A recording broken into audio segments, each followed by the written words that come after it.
বিসমিল্লাহির রহমানির রহিম। সুপ্রিয় শিক্ষার্থীরা, তোমরা কেমন আছো?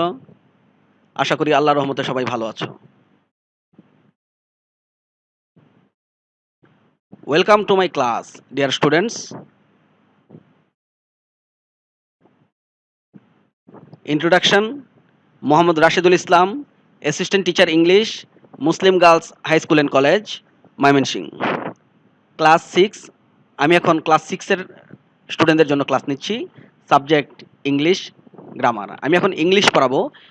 ইংলিশ বিষয়ের গ্রামার অংশের একটি টপিক নিয়ে আমি এখন আলোচনা করব।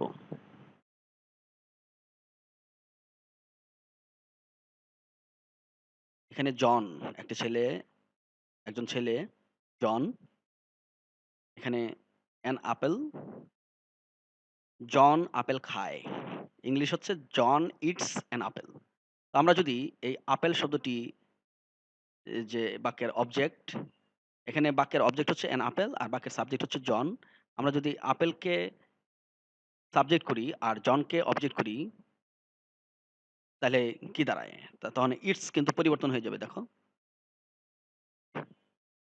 অ্যান আপেল হচ্ছে এই বাক্যের সাবজেক্ট অ্যান্ড জন হচ্ছে এই বাক্যের অবজেক্ট। জন যে সাবজেক্ট ছিল সেটাকে অবজেক্ট করা হয়েছে, তার আগে একটি বাই যোগ হয়ে গেছে এবং ইটস ছিল ইজ।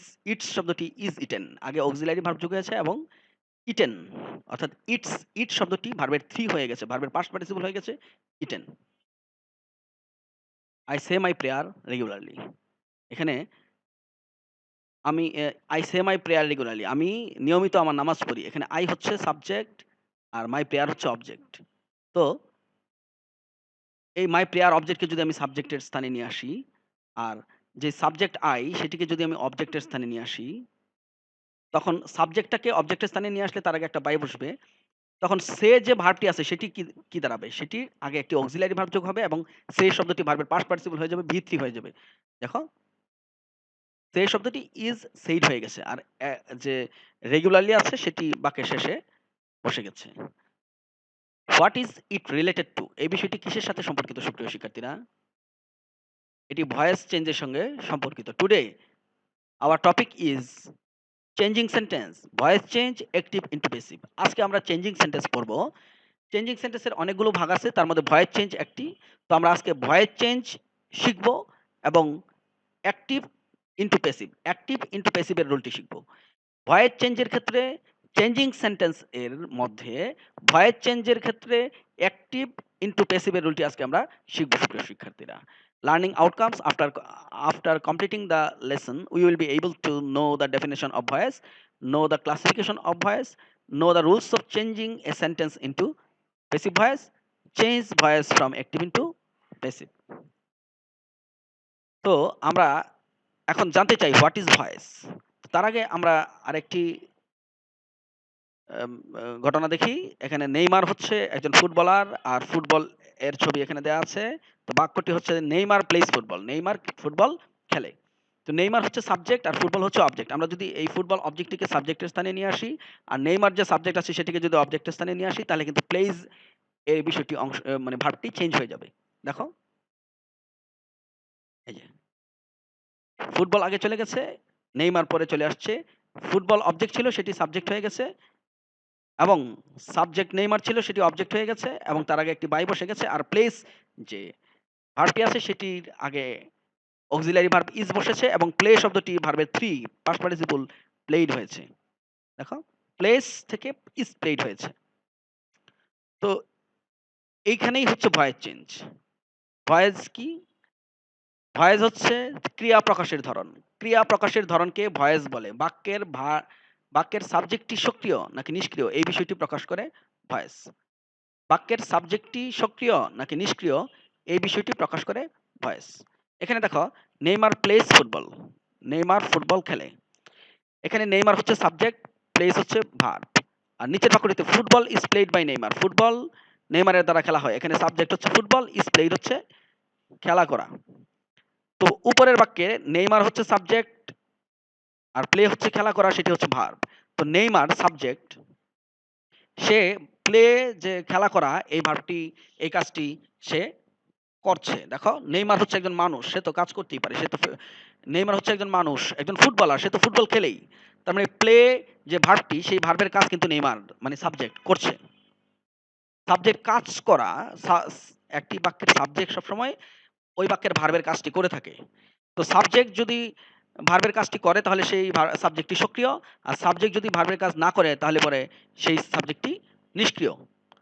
তো এখানে নেইমার প্লে শব্দের কাজটি, প্লে ভার্বের কাজটি নেইমার করছে, যার কারণে এখানে নেইমার সক্রিয়। নেইমার এখানে সক্রিয়, নেইমার কাজ করছে। আর ফুটবল এই সাবজেক্টটি ইজ প্লেইড, যে ভার্ব আছে তার কাজটি করছে না। ফুটবল হচ্ছে একটি জড়বস্তু। ফুটবল কোনোদিন খেলতে পারে? ফুটবল তো কোনো কাজ করে, ফুটবল যে জড়বস্তু তার তো কোনো কাজ করার ক্ষমতা নাই। সে তো খেলতেও পারে না, নড়তেও পারে না, তাকে নড়ানো হয়।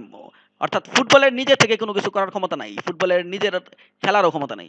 অর্থাৎ ফুটবল খেলে না, ফুটবল খেলতে পারে না, ফুটবল ফুটবল এই ইজ প্লেইড এর কাজটি করছে না।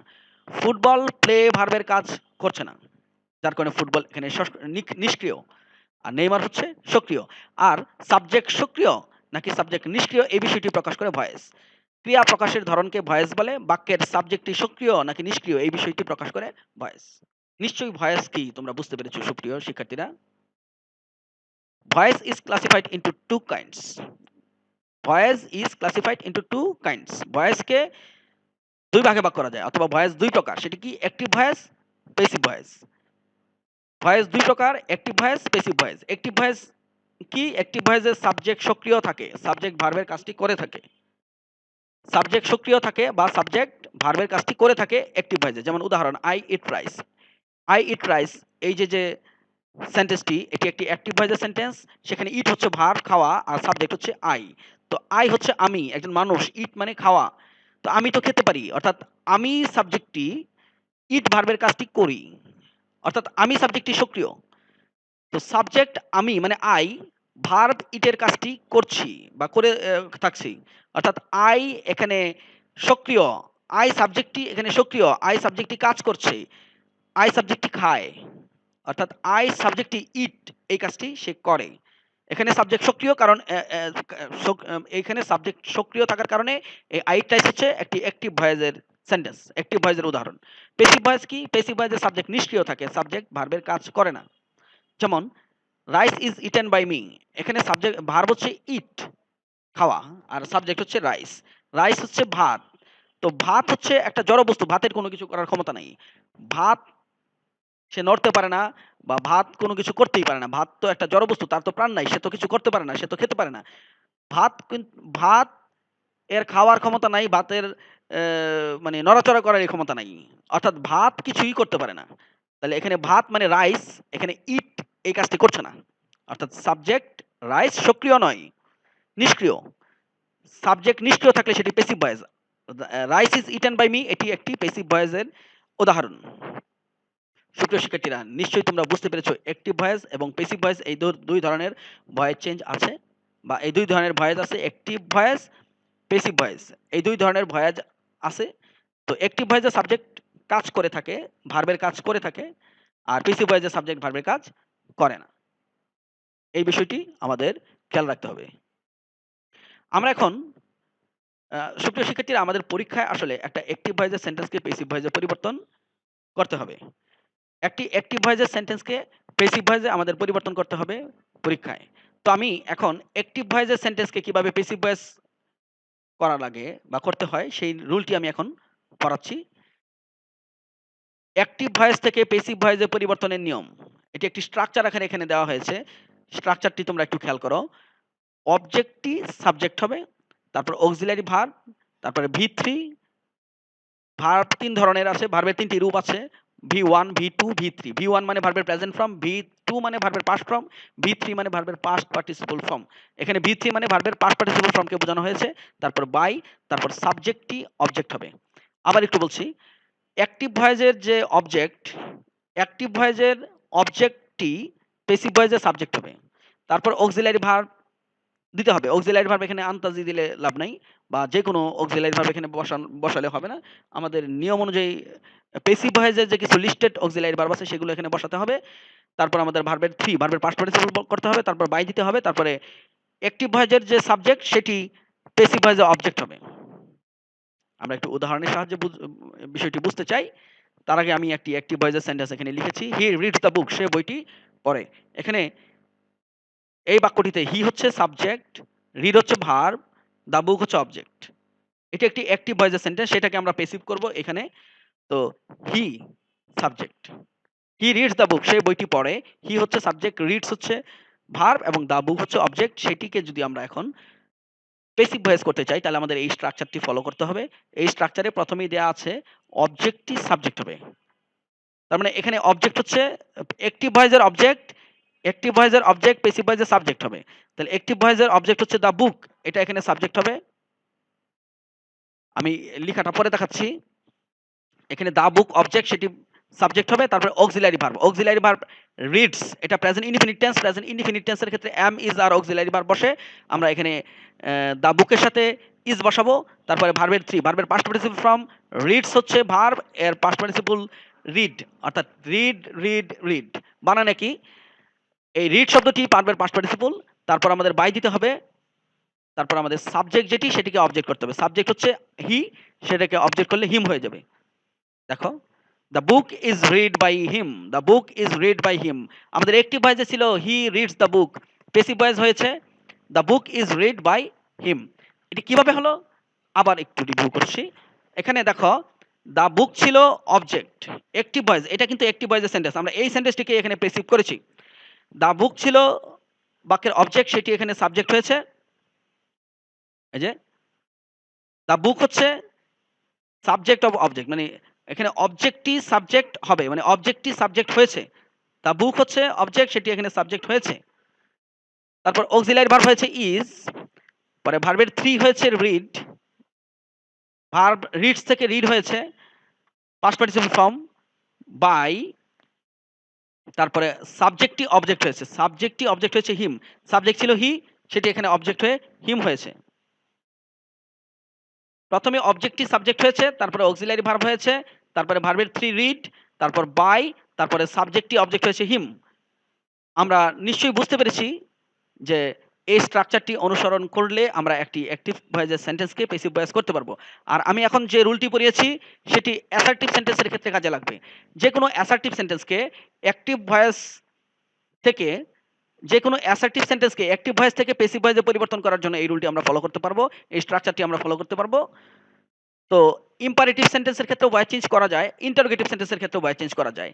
তো যেহেতু আমাদের চেঞ্জিং সেন্টেন্সের মধ্যে ভয়েস চেঞ্জ আসে, ভয়েস চেঞ্জ আমাদের আলাদাভাবে আসে না, যার কারণে আমাদের অ্যাসার্টিভ সেন্টেন্সের ভয়েস চেঞ্জের অ্যাসার্টিভ সেন্টেন্সের ভয়েস চেঞ্জই পরীক্ষায় আসে। অর্থাৎ অ্যাসার্টিভ সেন্টেন্সের ক্ষেত্রে যে ভয়েস চেঞ্জ সেটি আমাদের চেঞ্জিং সেন্টেন্সের মধ্যে ভয়েস চেঞ্জ হিসেবে আসে, অ্যাক্টিভ প্যাসিভ হিসেবে আসে। যার কারণে আমাদের আমি এখন অ্যাসার্টিভ সেন্টেন্সের অ্যাক্টিভ ভয়েস থেকে প্যাসিভ ভয়েসে পরিবর্তনের রুল শিখালাম। যদি কখনো সুযোগ হয় বা যদি কখনো প্রয়োজন মনে হয় যে ইম্পারেটিভ সেন্টেন্সের ক্ষেত্রে ভয়েস চেঞ্জ অথবা ইন্টারোগেটিভ সেন্টেন্সের ক্ষেত্রে ভয়েস চেঞ্জ, সেগুলো আমরা পরে শিখে নিব। আজকে আমরা অ্যাসার্টিভ সেন্টেন্সের ক্ষেত্রে কিভাবে অ্যাক্টিভ ভয়েসকে প্যাসিভ ভয়েস করা যায় সেটি আমরা শিখলাম এই স্ট্রাকচারটি অনুসরণ করে।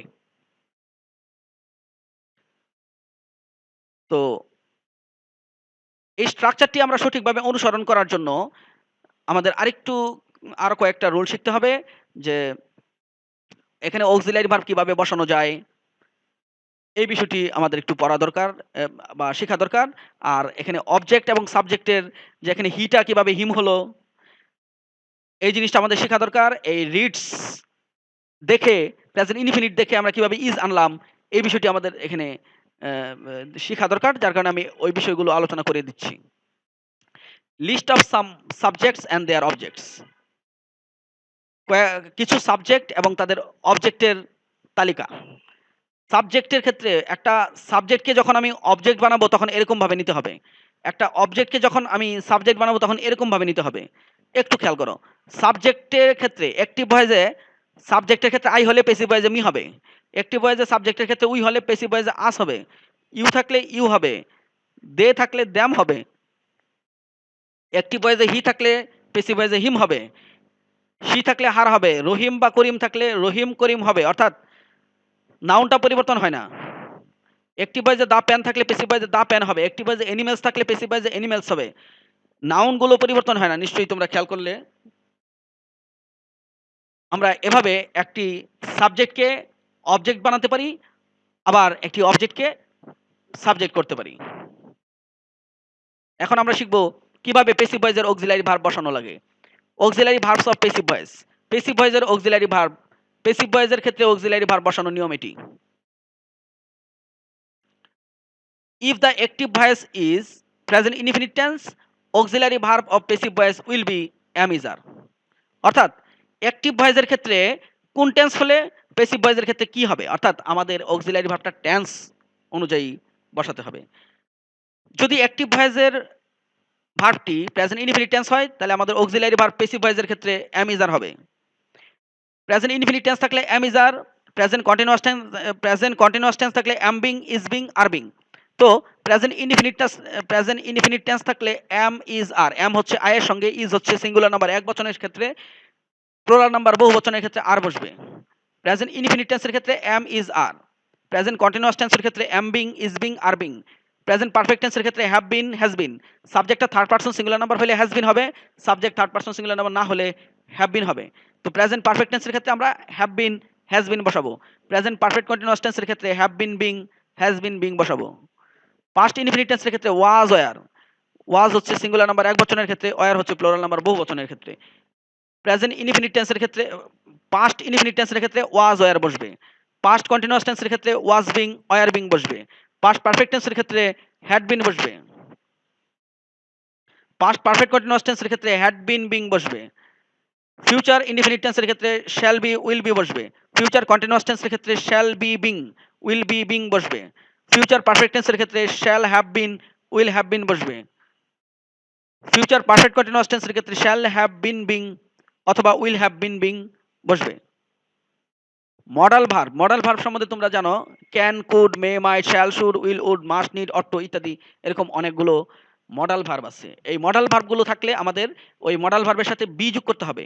যেমন ক্যান থাকলে ক্যান বি, শুড থাকলে শুড বি, মাস্ট থাকলে মাস্ট বি, মে থাকলে মে বি। সুপ্রিয় শিক্ষার্থীরা, এই যে রুলটা পড়ালাম, এই রুলটা অনুসরণ করে আমাদেরকে ওই স্ট্রাকচারে, প্যাসিভ ভয়েস করার যে স্ট্রাকচার, সেই স্ট্রাকচারে অক্সিলারি ভার্ব আমাদের বসাতে হবে এই রুল অনুসরণ করে। চলো আমরা একটু উদাহরণের সাহায্যে দেখে নিই। সুপ্রিয় শিক্ষার্থীরা দেখো, এখানে একটি সেন্টেন্স আছে, the fisherman is catching fish. The fisherman is catching fish, make it passive. এই সেন্টেন্সটিকে প্যাসিভ করতে হবে। প্যাসিভ করার জন্য আমাদের কি করতে হবে? দেখো, প্রথমেই অবজেক্টটাকে সাবজেক্ট করতে হবে। এখানে দ্য ফিশারম্যান হচ্ছে সাবজেক্ট, আর এখানে অবজেক্ট হচ্ছে ফিশ। তো ফিশারম্যান যে অবজেক্ট, সেটিকে যদি আমি সাবজেক্ট করি, তাহলে এখানে ফিশারম্যান প্রথমেই চলে আসছে। তারপরে অক্সিলারি ভার্ব, অক্সিলারি ভার্ব হচ্ছে, অক্সিলারি ভার্ব বসানোর জন্য দেখতে হবে কোন টেন্স আছে। Is catching, am is are, এরপরে ভার্বের প্রেজেন্ট ফর্মের সাথে আইএনজি আছে, অর্থাৎ present continuous tense. Present continuous টেন্সের ক্ষেত্রে am being, is being, are being। তো ফিশের ক্ষেত্রে is being বসবে, ফিশ হচ্ছে সাবজেক্ট। এই অনুযায়ী আমাদেরকে আবার অক্সিলারি ভার্বটা বসাতে হবে, am being, is being, are being। Fish singular এক বচন, এজন্য is being। তারপরে ভার্বের পাস্ট পার্টিসিপল ফর্ম ক্যাচ হচ্ছে ভার্ব, সেটির পাস্ট পার্টিসিপল হচ্ছে কট।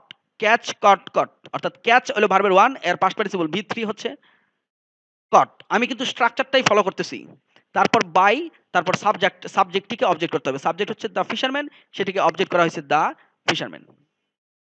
সুপ্রিয় শিক্ষার্থীরা, নিশ্চয়ই তোমরা বুঝতে পেরেছো যে আমি the fisherman is catching fish, সেটিকে আমি কিভাবে প্যাসিভ করলাম, fish is being caught by the fisherman. আমি আসলে ওই স্ট্রাকচারটি অনুসরণ করেছি, যেটি অনুসরণ করার কারণে বাক্যটি এমন হয়ে গেছে। তোমরাও যদি আমি যে স্ট্রাকচারটি পড়ালাম সেই স্ট্রাকচারটি অনুসরণ করো, তাহলে যে কোনো একটি অ্যাক্টিভ ভয়েসের সেন্টেন্স প্যাসিভ ভয়েস হয়ে যাবে। তো দেখো এখানে কি ঘটলো, ইজ ক্যাচিং ছিল ভার্বটি, সেটি হয়ে গেছে ইজ বিং কট। অর্থাৎ ইজ যে অক্সিলারিটি, এটি অ্যাক্টিভ ভয়েসে ছিল, প্যাসিভ ভয়েসে ইজ বিং হয়েছে। আর ভার্ব যেটি ক্যাচ, সেটি কট হয়ে গেছে।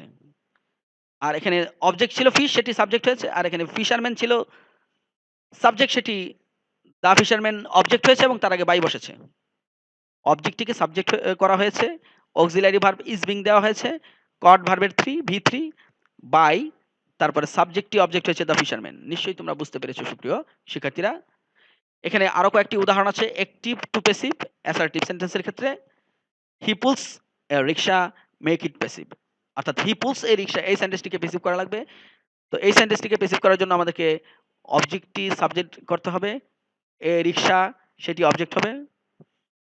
তারপরে auxiliary verb present indefinite tense, present indefinite টেন্সের ক্ষেত্রে পুলস হচ্ছে প্রেজেন্ট ইনডিফিনিট টেন্স, ভার্বের প্রেজেন্ট ফর্ম আছে। যার কারণে আমাদেরকে এম, ইজ, আর বসাতে হবে। পুলস হচ্ছে ভার্বের প্রেজেন্ট ইনডিফিনিট টেন্স, আমাদের এম, ইজ, আর, ইজ বসানো হয়েছে। এই রিক্সা সিঙ্গুলার, এজন্য ইজ দেওয়া হয়েছে। ভার্বের 3 পুল থেকে পুলড। তারপর বাই দেওয়া হয়েছে, তারপর সাবজেক্টটি অবজেক্ট করা হয়েছে। সাবজেক্ট হচ্ছে হি, সেটি অবজেক্ট করলে হিম হয়েছে। অবজেক্টটি সাবজেক্ট করা হয়েছে এই রিক্সা, অক্সিলারি ভার্ব ইজ, পুলড হচ্ছে ভার্বের 3, পরে বাই, তারপর সাবজেক্টটিকে অবজেক্ট করা হয়েছে him. A rickshaw is pulled by him. এখানে আরো একটি উদাহরণ আছে, we should respect a rickshaw puller. Make it passive, এই সেন্টেন্সটিকে প্যাসিভ করতে বলা হয়েছে। তো we should respect a rickshaw puller, এখানে অবজেক্ট হচ্ছে এ রিক্সা পুলার, সেটিকে সাবজেক্ট করতে হবে এ রিক্সা পুলার। তারপরে অক্সিলারি ভার্ব শুড হচ্ছে মডাল, মডাল থাকলে মডাল প্লাস বি, অর্থাৎ মডাল থাকলে শুড বি দিতে হবে, যে শুড বি। তারপরে ভার্বের 3 ভি3, রেসপেক্ট থেকে ভি3 করলে রেসপেক্টেড, তারপর বাই, তারপর সাবজেক্ট হচ্ছে উই, সেটি অবজেক্ট হয়েছে আস। উই থেকে আস হয়েছে। আমরা অবজেক্টটাকে সাবজেক্ট করেছি এ রিক্সা পুলার, তারপরে শুড বি হচ্ছে অক্সিলারি ভার্ব, ভার্বের 3 হচ্ছে রেসপেক্টেড, তারপরে বাই, তারপর সাবজেক্ট উই থেকে আস হয়েছে। সুপ্রিয় শিক্ষার্থীরা, আমি এই দুইটা সেন্টেন্সকে অ্যাক্টিভ থেকে প্যাসিভ ভয়েসে পরিবর্তন করলাম স্ট্রাকচার অনুসরণ করে, যে স্ট্রাকচারটি আমি একটু আগে পড়িয়েছি। অর্থাৎ তোমরা যদি ওই স্ট্রাকচারটি মনে রাখো, ওই স্ট্রাকচারটি অনুসরণ করো, প্র্যাকটিস করো, তাহলে কিন্তু তোমরাও যেকোনো অ্যাক্টিভ ভয়েসের সেন্টেন্সকে প্যাসিভ ভয়েস করে ফেলতে পারবে। তো তোমরা রুলটি প্র্যাকটিস করবে, মনে রাখবে। এখানে দেখো পুলস ছিল একটি মানে ভার্ব, সেটি ইজ পুলড হয়ে গেছে। অক্সিলারি ভার্ব আগে যোগ হয়েছে ভার্বের আগে, তারপরে ভার্বের 3 হয়েছে, এবং প্রথমেই অবজেক্টটাকে সাবজেক্ট করা হয়েছে, অক্সিলারি ভার্ব দেওয়া হয়েছে ভার্বের 3, তারপর বাই, তারপরে সাবজেক্টটাকে অবজেক্ট করা হয়েছে, হি থাকলে হিম হয়েছে। আবার এখানে শুড রেসপেক্ট ছিল, সেটা ভার্ব হয়েছে শুড বি রেসপেক্টেড। আর এখানে অবজেক্ট ছিল, অর্থাৎ শুড মডাল ছিল, মডাল প্লাস বি ব্যবহার করে শুড বি বানানো হয়েছে, আর ভার্ব যেটি রেসপেক্ট সেটি রেসপেক্টেড হয়েছে। আর এখানে এ রিক্সা সেটি সাবজেক্ট হয়েছে, অবজেক্টটি সাবজেক্ট হয়েছে, আর উই সেটি অবজেক্ট হয়েছে এবং তার আগে বাই বসেছে। উই সাবজেক্টটি আস হয়ে অবজেক্ট হয়েছে। অবজেক্টটাকে সাবজেক্ট করা হয়েছে শুড বি রেসপেক্টেড, ভার্ব দেওয়া হয়েছে অক্সিলারি ভার্ব শুড বি, ভার্বের 3 রেসপেক্টেড, তারপরে বাই, তারপরে সাবজেক্টটাকে অবজেক্ট করা হয়েছে আস। তো সুপ্রিয় শিক্ষার্থীরা, তোমরা অ্যাসার্টিভ সেন্টেন্সের ক্ষেত্রে অ্যাক্টিভ থেকে প্যাসিভ ভয়েসের রুল তোমরা শিখলে এতক্ষণ। তো আমাদের ক্লাস এখানেই শেষ। তোমরা ভালো থাকবে, সুস্থ থাকবে, রুলগুলো মনে রাখবে, প্র্যাকটিস করবে, এবং আ অনেক বইতে অনেক এক্সারসাইজ আছে, সেগুলো প্র্যাকটিস করবে। আমাদের ক্লাস এখানেই শেষ। থ্যাংক ইউ সুপ্রিয় শিক্ষার্থীরা। See you again. তোমাদের সাথে আবার দেখা হবে।